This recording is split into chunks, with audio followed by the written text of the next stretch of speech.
Hello guys, ചുട്ട വറ്റൽമുളക് വെച്ചിട്ട് നമുക്കൊരു കിടിലൻ ചിക്കൻ ഫ്രൈ ഉണ്ടാക്കിയല്ലോ. അതിന് വേണ്ടിയിട്ട് വറ്റൽമുളക് ഒരു 4-5 ചുട്ടെടുക്കുക. അതുപോലെ നമ്മുടെ ചെറിയുള്ളി, വെളുത്തുള്ളി, കറിവേപ്പില, പെരുംജീരകം ഇട്ട് നന്നായിട്ട് പൊടിച്ച് ഫൈനാക്കി എടുക്കണം. അതിലോട്ട് മുളകും പൊടി ആവശ്യത്തിന് എടുക്കാവുന്നതാണ്, മല്ലിപ്പൊടി, മഞ്ഞൾപ്പൊടി, ഉപ്പ് എന്നിവ ആഡ് ചെയ്തിട്ട് കുറച്ച് അരിപ്പൊടി, നിങ്ങൾക്ക് കോൺഫ്ലോർ ഉണ്ടെങ്കിൽ കോൺഫ്ലോർ ആഡ് ചെയ്യുക. ഞാൻ ഇവിടെ അരിപ്പൊടിയാണ് എടുത്തിട്ടുള്ളത്. അതിലോട്ട് നന്നായിട്ട് വെള്ളം ആഡ് ചെയ്ത് നന്നായിട്ടൊരു പേസ്റ്റ് പരുവത്തിൽ ഇളക്കിയെടുക്കുക. അതിലോട്ട് നമ്മൾ ഒരു മുട്ടയാണ് പൊട്ടിച്ച് ഒഴിക്കുന്നത്.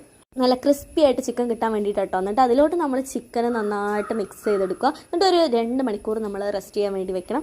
അത് കഴിഞ്ഞതിന് ശേഷം നമ്മളൊരു പാൻ ചൂടാക്കാൻ വേണ്ടി വെക്കുക. അതിലോട്ട് ആവശ്യത്തിനുള്ള ഓയിലും ഒഴിച്ച് കുറച്ച് കറിവേപ്പില കുറച്ച് ഭംഗിക്ക് ഇരിക്കട്ടെ. അങ്ങനെ റെസ്റ്റ് ചെയ്തിരിക്കുന്ന നമ്മുടെ ചിക്കൻ ഉണ്ടല്ലോ, അത് ഇതിലോട്ട് ഓരോന്നോരോന്നായിട്ട് വെച്ച് കൊടുക്കുക. പിന്നെ ക്ഷമ പണ്ടേ ഇല്ലാത്തതുകൊണ്ട് തന്നെ ബാക്കി എല്ലാം കൂടെ ഞാൻ അതിലോട്ട് കൊട്ടി കൊടുത്തു കേട്ടോ. അത് നന്നായിട്ട് നമ്മളത് ഫ്രൈ ചെയ്തെടുക്കണം. പക്ഷേ ഇതിൻ്റെ പ്രത്യേകത എന്താണെന്ന് വെച്ചാൽ ഇത് നന്നായിട്ട് അങ്ങോട്ട് പൊടി പോലെയാണ് ചിക്കൻ വന്നു. എന്നിട്ട് ലാസ്റ്റ് ഇതുപോലെ ഇരുന്നു. പക്ഷേ മസാല കിടിലനായിരുന്നു കേട്ടോ. എല്ലാവരും ഒന്ന് ട്രൈ ചെയ്ത് നോക്കുക. ഈ മസാല കിടിലനാണ്, ബാക്കിയൊക്കെ പോയി.